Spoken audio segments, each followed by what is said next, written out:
Welcome back to the Leicester City Women's Wrap-Up Show. We have a super special episode for you guys today. But before we get started, as usual, I have James joining us. How are you today, James?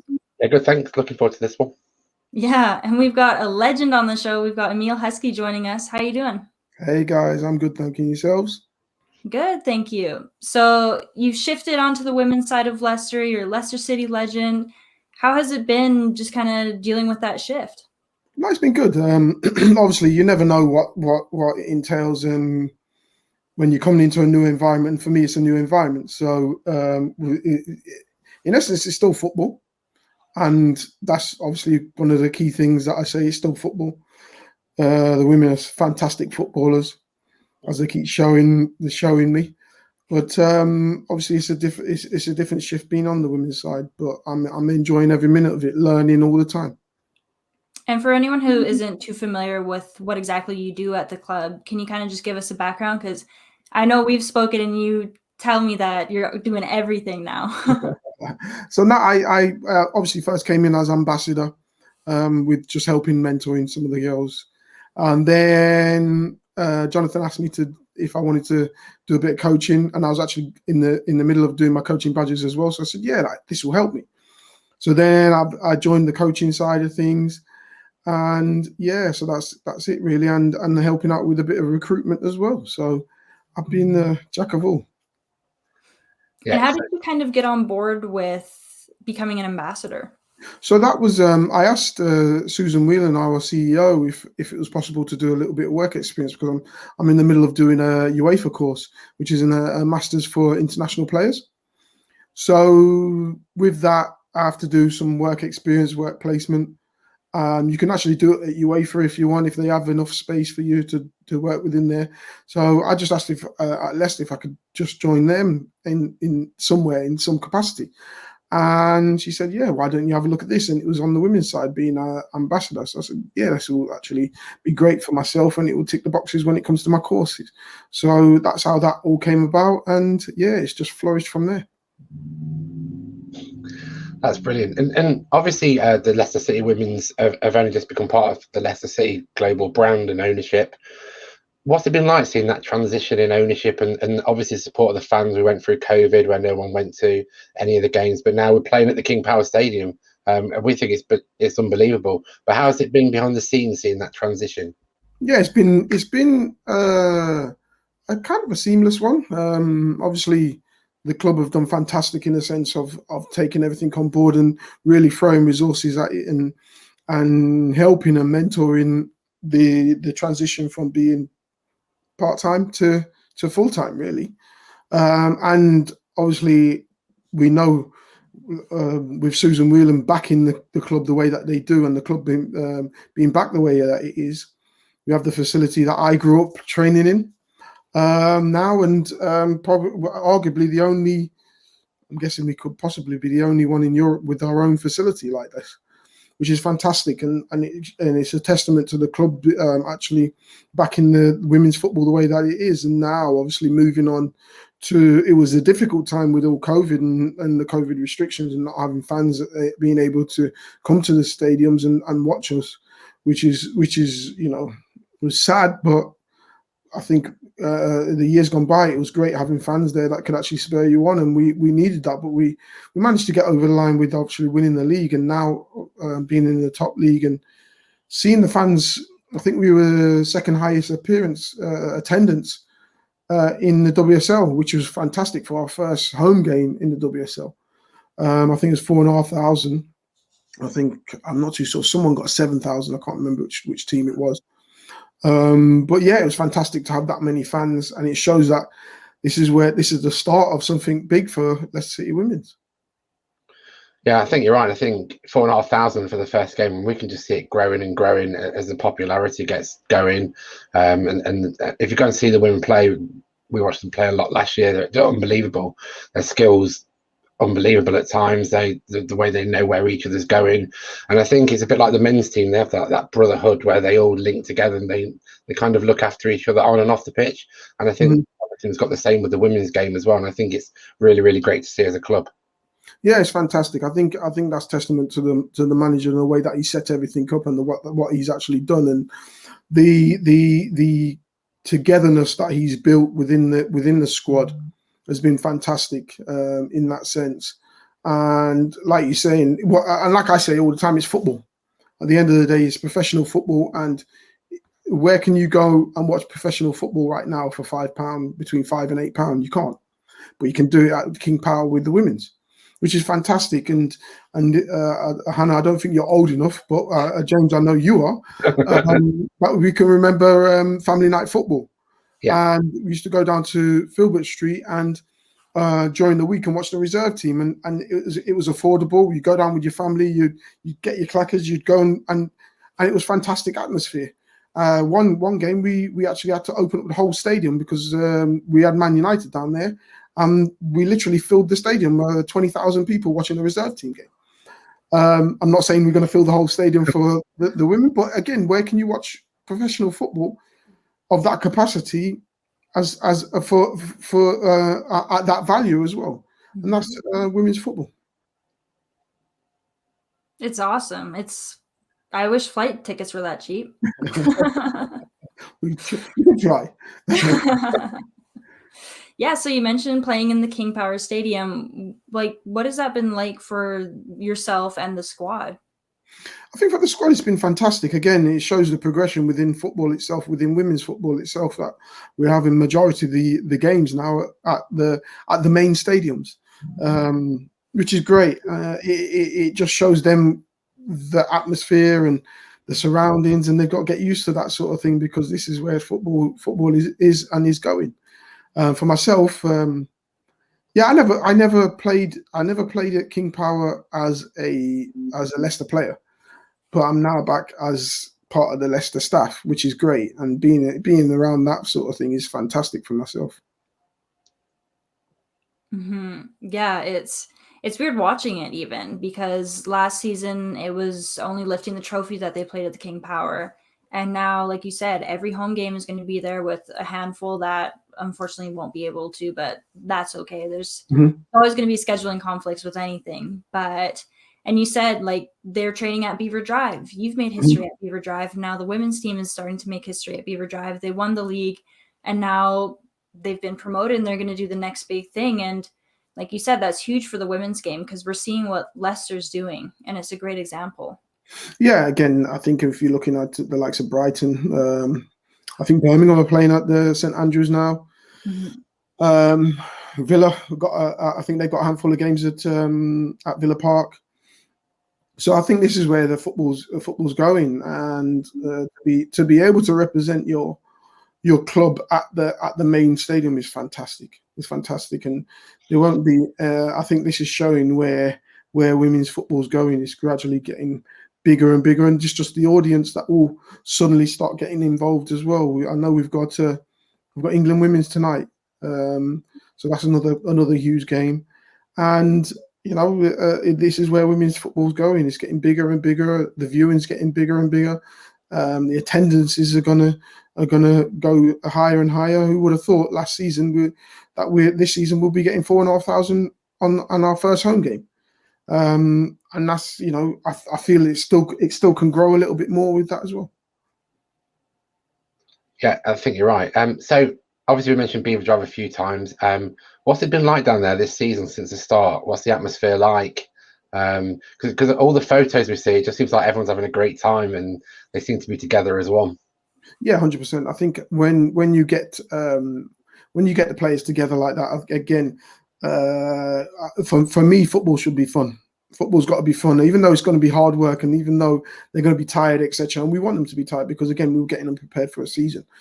But again, it's got to be fun, and they've got to enjoy what they're doing, and that's probably why Jonathan's got them training the way they are, trying to get them super fit for a full season. And some of them, especially the ladies that have come up from last season, some of them haven't played WSL football before. So it's going to be the demands are hard.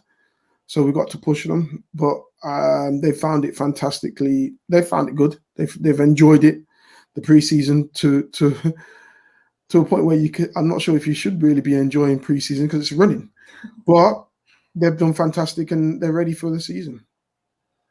That's great. And what's it like working with players who obviously looked up to you when in your career, such as Shannon?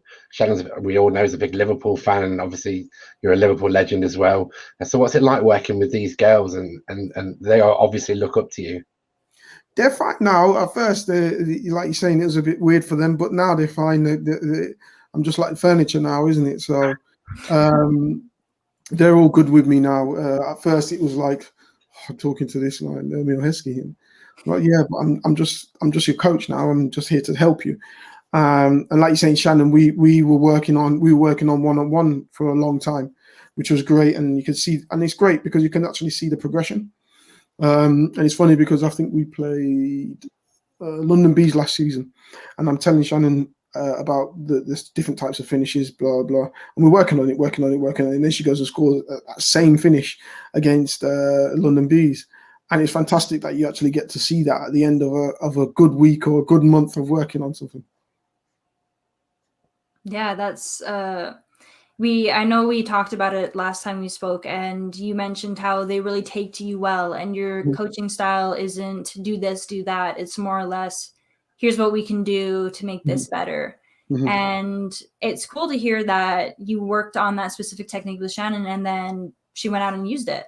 Yeah. I mean, obviously, you'd hope that players would listen and use the things and the advice that you give them. So hearing it from a supporter's perspective and just someone who's a spectator, to hear behind the scenes stuff like that, that's really cool. Yeah. Again, I'm here to help, and I'm not here to drill anything into anyone. I'm here to give you another perspective of how to do things, another perspective of why don't you try this? Why don't you try that in this position? Why don't you look at this? And then you can add it to your game. Because again, I can't go back, because if I look at my progression within football, I was 9 doing a lot of this stuff. So I can, but if you're going to an 18, 20-year-old and then saying, oh no, you've got to go right back to the beginning to try this, and no, let's add something to your game. Let's try and just alter that a little bit. And that's probably the way that I look at things when it comes to that sort of coaching. Mm-hmm. And I can tell you have a little competition going on with Jonathan. And is it Tony? You guys all have your little gym sessions. Yeah. We post our gym sessions every now and again. It's only when we actually do it, to be honest. We don't do it much. You had one today, didn't you? Yeah, we had one today. Yeah. I didn't do that long, to be honest. I think I did 15 minutes today. I think they did a lot longer. I think Tony does 30, 35 minutes. Wow. Yeah. I could never. So I think, obviously, you've had a great career. One of the things when we spoke to Ash Plumpter was around, obviously, her time in America, and now the culture is a lot different. And I know that you spent a bit of time in Australia playing for Newcastle Jets. What was that like, that transition going from playing in England to playing in a different country, and the culture and their methods of coaching? For me, it wasn't that bad. When I say wasn't that bad, it wasn't that much different. Again, football coaching, in the sense of the sessions, are more or less the same. The culture is the players. What is it that how hard do they work? And in Australia, they work very hard, which was great. Technically, they're probably not on the same level, but their willingness to want to work is fantastic. And we had a Dutch, well, he's Australian, but Australian Dutch coach. So his philosophy was playing up from the back and 4-3-3 and blah blah. So yeah, it was fascinating in that sense. But yeah, it wasn't that much difference, if I'm saying their culture is, whereas the American culture is gridiron. So it's like, you got to work hard. I need you to be running this much, and if you run this much, you get a medal for running this much. And I need you to lift this much. If you lift this much, you get a medal for this. And I've got to be the one that runs the most and lifts the most and tackles the most. And everything's a competition for them. We don't really have that drive in England to do that, which I don't see why we shouldn't, but yeah, we don't really have that drive. And in Australia, they never had that either.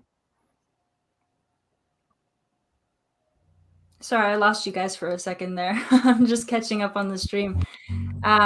That's yeah. I mean, I follow the A-League on and off every now and then when I can't sleep. It's just on. It's there, so I'll watch it, and you can definitely tell it's different. Mhm. And even here, watching games in Canada, it's different. And I see the Mhm. MLS and all that, and you look at England, and of course, there's going to be differences. And there's the same with the men's and the women's game. There's going to be differences. It's even though it's the same sport, it's the same game. It's Mhm. all going to be so different. Yeah. Yeah, 100%. And again, that's what I say. I said that whenever people wanting to watch the women's football, I say, well, don't look at it as the same as that your men's team, because you wouldn't look at Usain Bolt and Shelley-Ann Fraser-Price the same anyway. So why would you do that within football? But just look at it for itself, for what it is, and look at the skills and the technique, and yeah, it's more or less the same.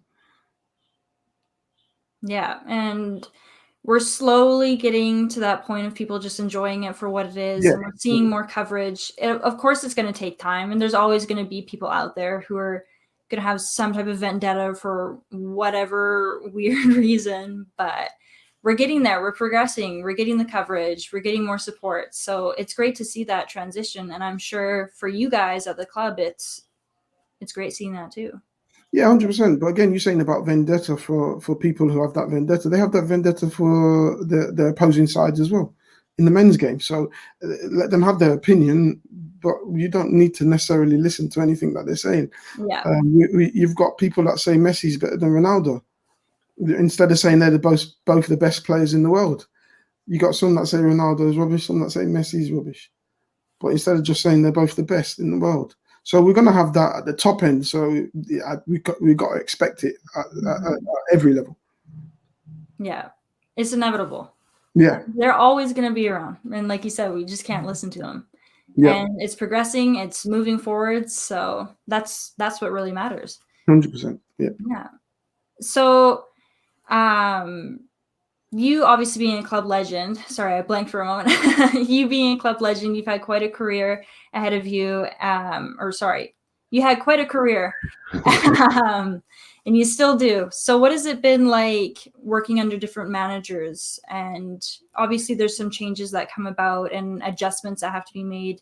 Was there anyone that you really stood out for you working under? Well, I had Martin O'Neill, who was fantastic for me, because again he gave me my run of games, my first run of games in the league. It was actually Mark McGee who gave me my debut. Then shortly after he left. And then Martin O'Neill came in, and the first thing he came to me and says, "You're going to be playing," because he'd watched me play. I don't know if I think I came on a sub a couple of times, and he watched me play. And he says, "Yeah, there you go. You're going to be playing," and that confidence that gives you straight away, you want to play for this guy. Mm-hmm. And then he kind of simplified things for me. Say, "Oh, you're really good at this, and this. Just do that. That's all I want you to do." So you go and do it, and he'd be all over you. Well done, well done. And then you go and do it more, and then well done, well done. So he had this way of really getting the best out of you in with what he knows that you can do, rather than telling you go and do this and you can't do it, and then having a go at you and keep having a go at you and keep having a go at you. He just made sure he focused on what you were good at and just really pushed that. Mm-hmm. And then I had Gerard Houllier after that in Liverpool, and then I learned a lot more about the actual game of football, even though I knew a lot, but then about positional, where to go, when to go, in different positions as well, which was fantastic. Whereas with Martin O'Neill, it was more about one-on-one battles. Don't let him beat you. You've got to beat him. And that was great anyway, because again, football is just one-on-one battles all over the pitch. You got to try and win them. So Gerard Houllier taught me a lot more about football, and he was fantastic in doing that. And then they just you have so many different managers that you take little bits from, but them two were the key ones that I learned my most from. Mm-hmm. And obviously you've started to coach with the women. Are there any coaches from your past that kind of influenced the way you coach today? No, I'm quite individual in the sense of I couldn't coach like the others because of my own mannerisms and the way I am. I like to have a laugh and a joke in everything that I do anyway. So even though I can have a serious side to me, but I like to have a laugh and a joke in everything that I do. So I find my own way of doing stuff, even though I take coaching sessions. But me personally, it's my own individuality that I bring to it. And you're known for being an unselfish goal scorer. Mm-hmm. Is that something that you've kind of applied here? Or because we see it with Flint, she is not selfish whatsoever. Mm-hmm. She's dropping I'm back. trying to change it. Sorry? I'm trying to change it. No. You see, I think you get that individual trait from someone, Mm-hmm. and you try to work on that in the sense of that's what makes her her. Mm-hmm. Now, if I take that away from her, I might be taking a good part of her away. Mm-hmm. So I'm trying to add a little bit to add to that bit, because again, I look at Jess Sigsworth. Yeah. The amount of running that she actually does is not for her; it's for everyone else. If you ask her if she wants to do running for herself, she's probably not. Mm-hmm. It's for everyone else, and I think everyone just got to accept that and respect that. But then I want to add a little bit more in there as well, where, all right, when you can have that pop shot, take it. Mm-hmm. And no one's going to say anything to you because that's your shot, and you've probably made that as well. So I'll just try and add a little bit to it. And does Flint prefer striking with her left foot? No, you know what? She can strike with either. Seriously, her technique's ridiculous. She's fantastic with her technique. So a lot of people will say, "Oh, I thought she was actually left-footed." No, she's actually right-footed. But just put it on the left, she'll strike it, because she's she's technically gifted to be able to strike it with both.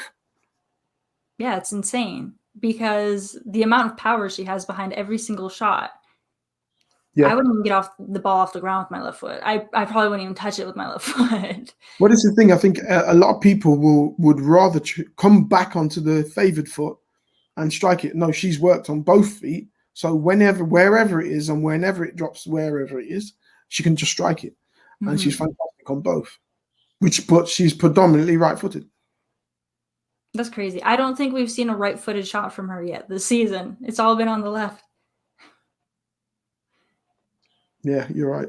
I think that's why everyone's confused now. And then the free kick she scores with her left.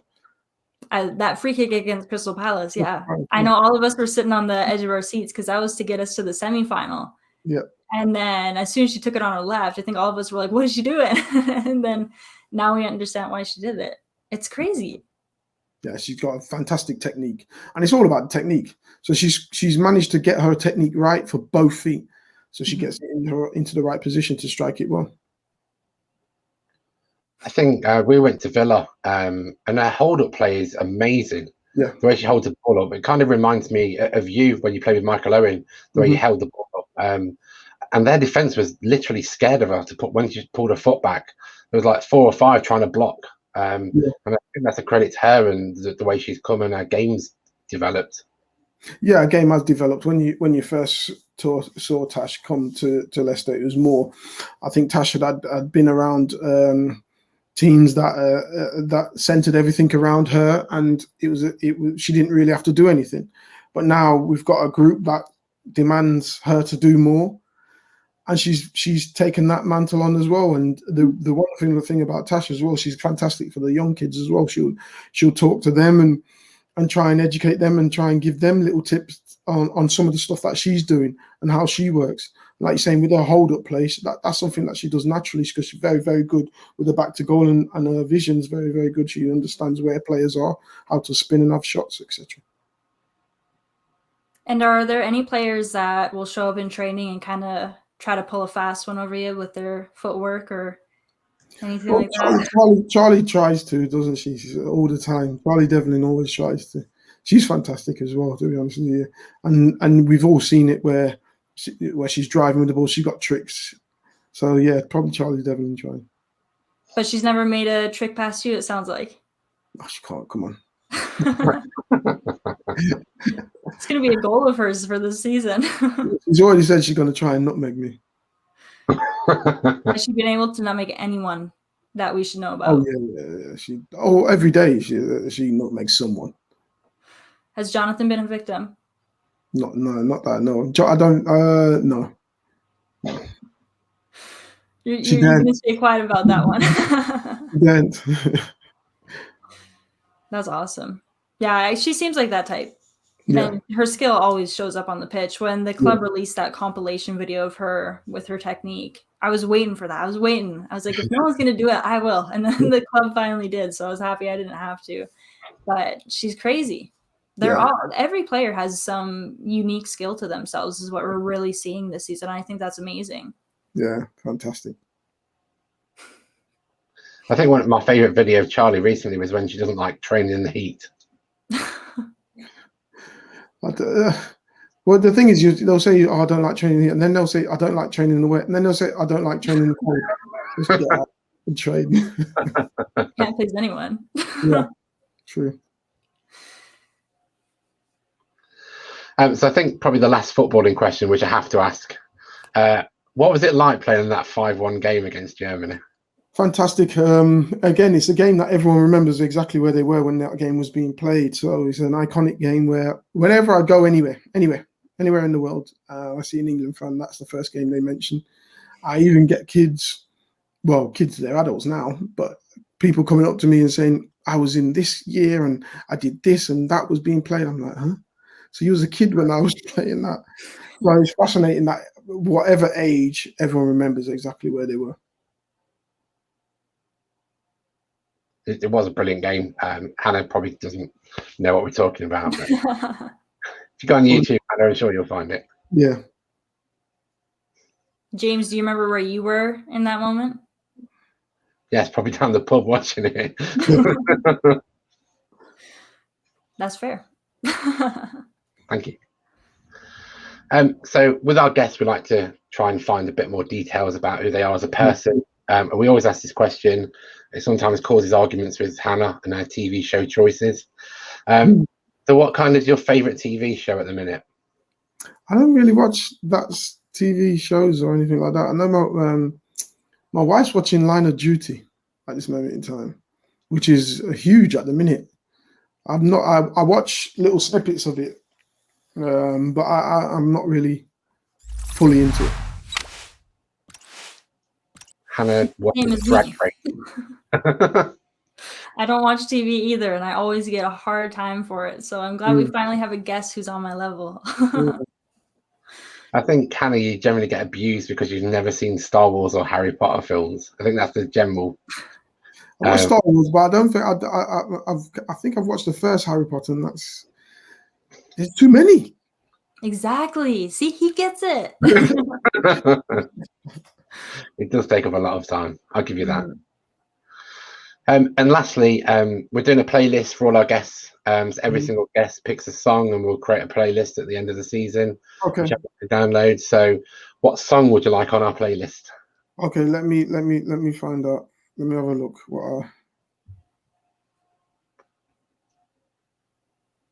Yeah. Okay. I'm gonna go 90s R&B, No Diggity, Blackstreet. That's a great choice. That's a good one. I think that's the best one so far. Just gotta go there. I think it might well be. Back to you, Hannah. I think, yeah, we kind of discussed everything, and we're learning a bit more about you. You're a fan of No Diggity. That's a good one. And that Charlie's going to one day nutmeg you, and I feel like we'll be the first to find out. No? If it happens, you're not going to let anyone find out. Oh, yeah. Yeah, true. Perfect. Well, thank you so much for coming on. It was really great chatting with you, and have a great rest of your evening. So thank you so much. Thank you. Thank you, everyone. You take care. Thank you. Ciao, ciao.